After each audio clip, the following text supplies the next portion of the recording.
তাকে শাস্তি ভোগ করতে হবে। তাই করুন পিতা, আপনি তাই করুন।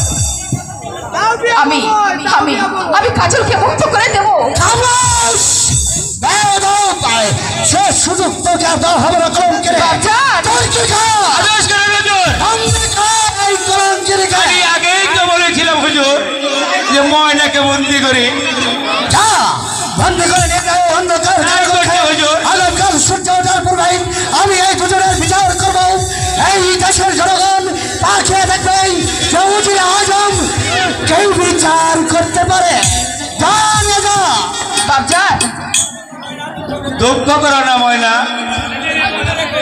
মনে রেখো আজ আমি নিজের হাতে চিকলে বেঁধে দিচ্ছি। এবার চলো বিশ্বাস কারাগারে প্রেম প্রেম করো। তাই চলো ওরা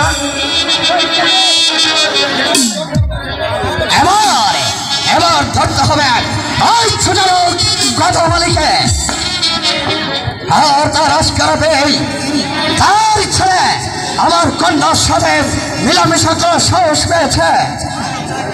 তাই তাকে আমি ধরে এনে এমন চেষ্টা করবো যা সে কোনোদিন কল্পনাও করতে পারি। গান হবে।